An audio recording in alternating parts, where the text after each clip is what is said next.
Doom for Singapore Airlines Group as it lays off over 2,000 staff, but does it spell doom for our national carrier? TikTok's parent company is looking to spend several $billion and add hundreds of jobs over the next 3 years right here in Singapore.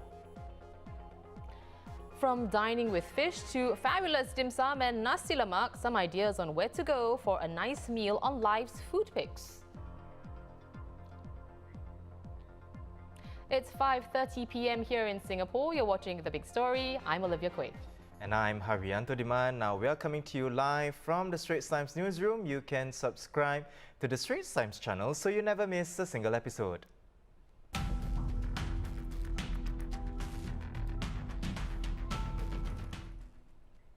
For the third time this month, there are 0 community cases among today's count of 87 new COVID-19 infections. The other 2 days were on September 4th and 8th.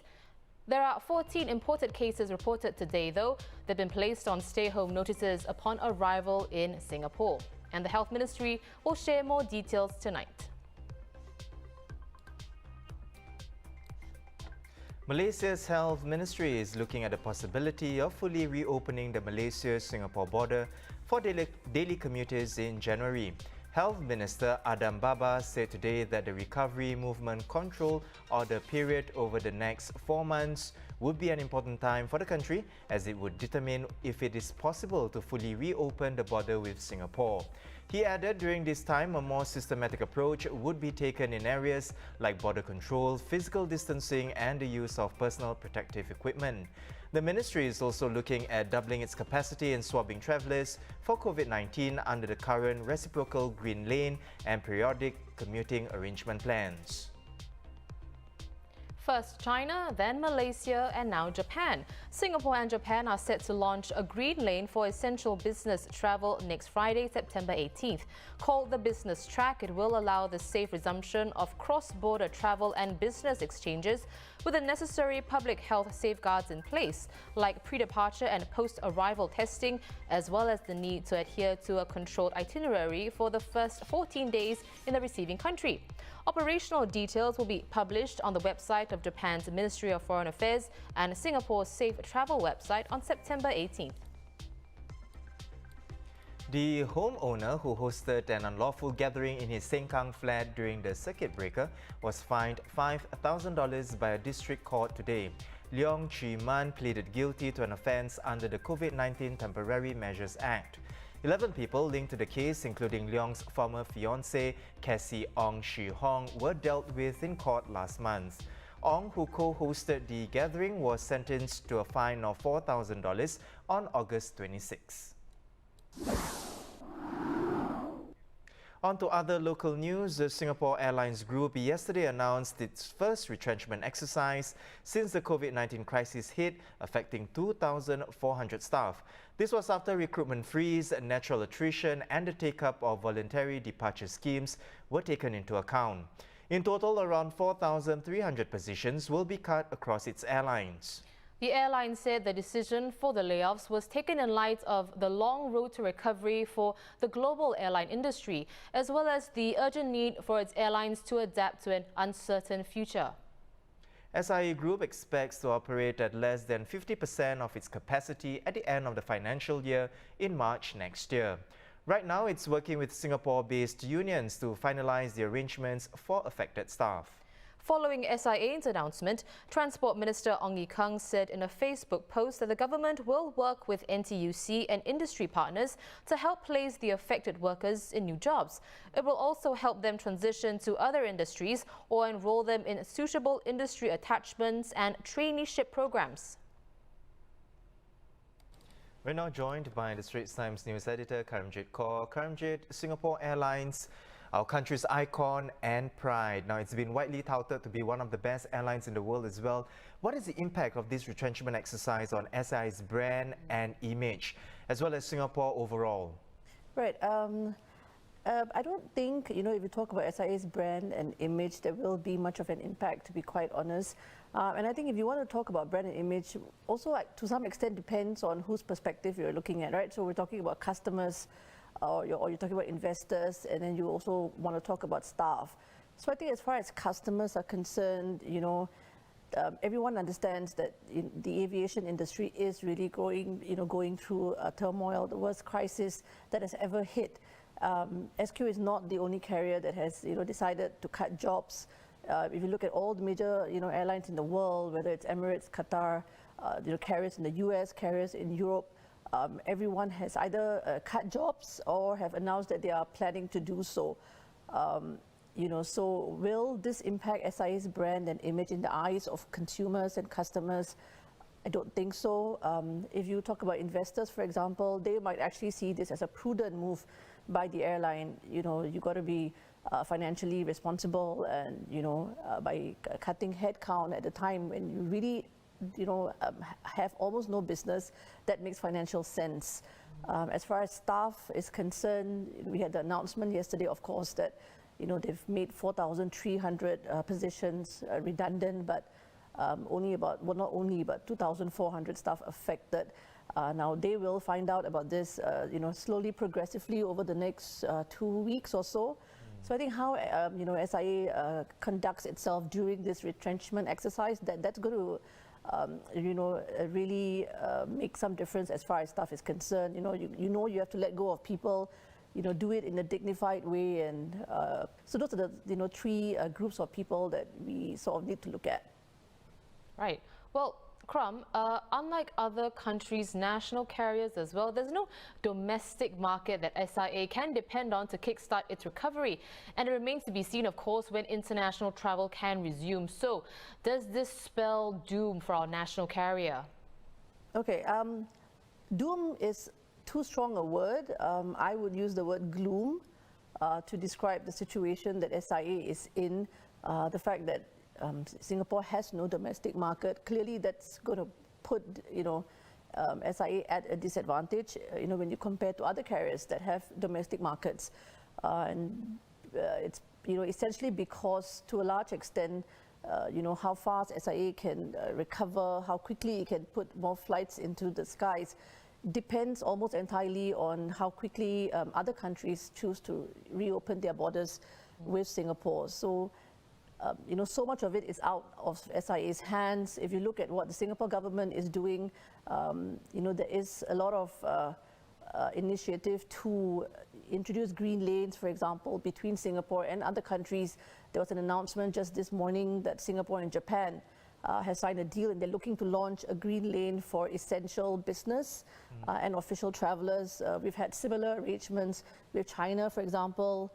Before that, there was an announcement that travelers from New Zealand and Brunei, can start coming in subject to conditions and procedures, including COVID-19 testing. But if you really look at the numbers, it is very small. And it will take a very long time for the numbers to go back to the pre-COVID days. The International Air Transport Association talks about 2024 before we can really expect the situation to go back to pre-COVID-19. So very gloomy days, gloomy months, gloomy years the SIA is looking at, but doom, I don't think so. The government, for one, has made it very clear.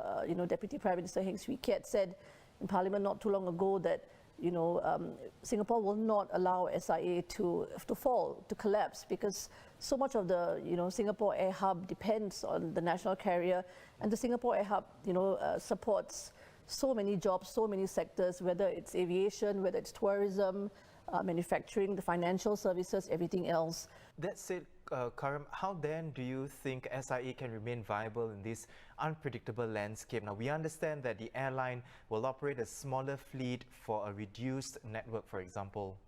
Yeah, so I think that makes sense. At the end of the day, SIA Group is still operating at just about under 10% of its capacity pre-COVID-19. So they need to be nimble, they need to be agile. If you look at the speeches made by their CEO, Mr. Goh Choon Pong, these are the two words he keeps using. You got to be nimble, you got to be agile, and really the most important thing is that SIA needs to keep a very close watch on what's happening within the industry. Where's recovery going to come from? We don't know those answers, now, but you need to be able to be in a position, such that when there is recovery, it will come slowly, it will come in pockets. SIA needs to be able to very quickly, get its act together and really take, whatever opportunities may come its way. If you look at the numbers that they're cutting in terms of jobs, that's about 20% of the total number of jobs. If you look at the capacity that they're operating at, they should be cutting 40-50%. But if you just take away all that manpower, when you do need to very quickly, get things going, it will be a problem because you need to call them back, you need to do retraining and all that. So it makes a lot of sense to keep a certain number of people so that you can very quickly, just grab all the opportunities that will come. So that's going to be, extremely critical and crucial for SIA. Well, thank you so much, Karamjit, for your insights. It's always a pleasure to speak with you. We were speaking to news editor Karamjit Kaur.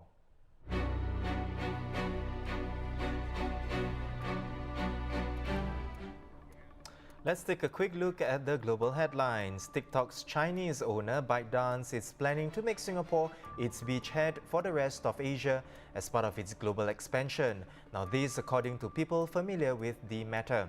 It comes as ByteDance is forced to sell TikTok operations in the US under pressure by the Trump administration. The Beijing-based company is looking to spend several $1 billion and add hundreds of jobs over the next 3 years here, where it has applied for a license to operate a digital bank. The plans for Singapore also include the establishment of a data center.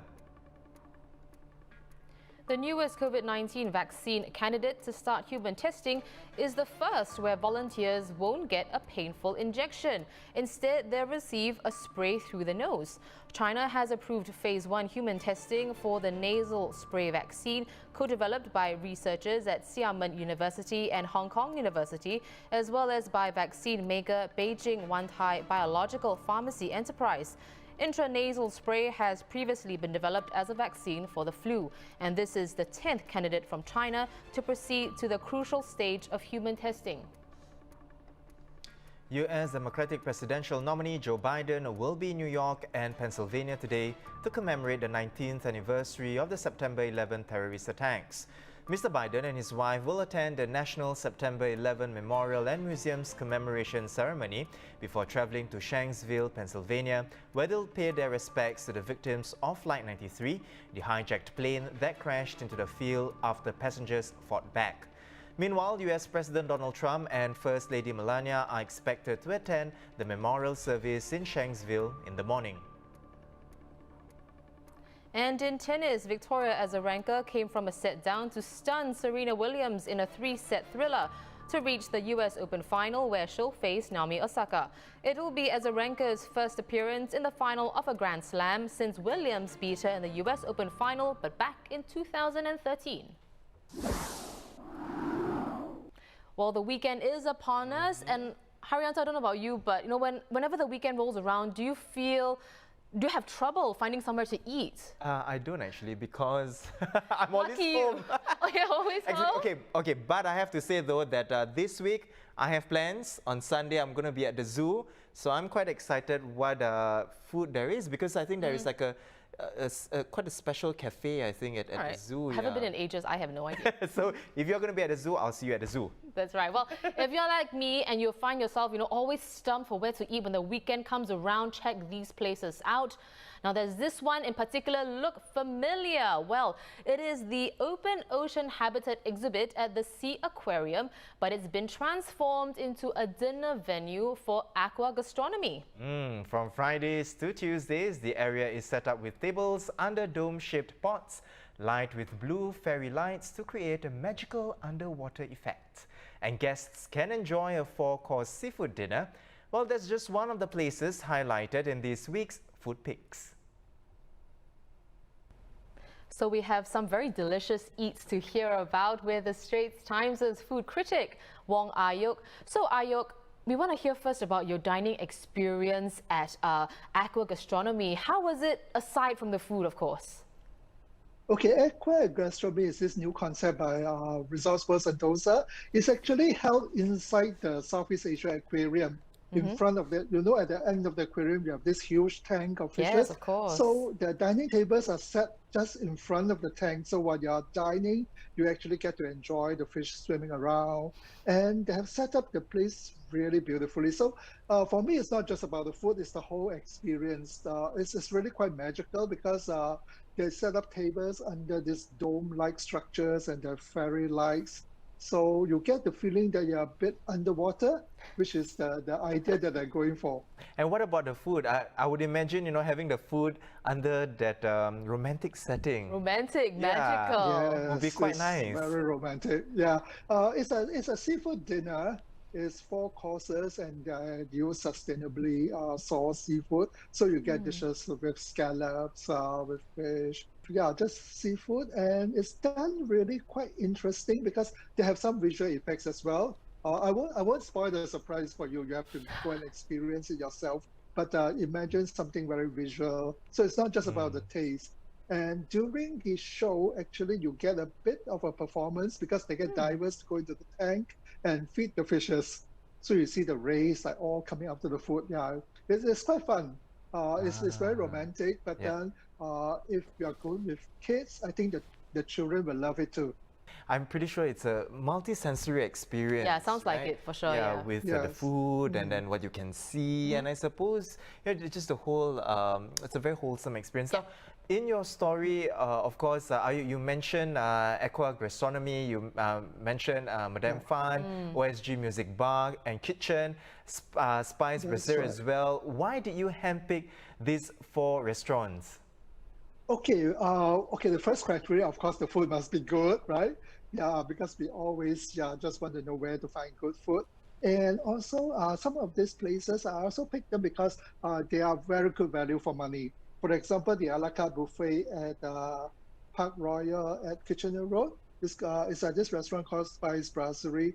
They specialize in Asian food, and it's an a la carte buffet, so you can order as much as you want. The food quality is very good. And you pay just about $58 per person, which I think is very reasonable for dinner. It's only available on weekends though. So you have to pre-book because it's doing pretty well. But for $58, you can really eat your way through. They have dishes from various parts of Asia. So Indian food, local food, chili crab. You can have a whole chili crab if you want. So for the price, I think it's really good. And the other places I pick, like the nasi lemak, I'm very impressed by what they have done. I've eaten it before COVID. They already had nasi lemak at the restaurant. I thought it was so then, but with circuit breaker, with the restaurant closing, they try to tweak the recipe and they've improved it a lot. So when I went back recently, I was very impressed by what they have done.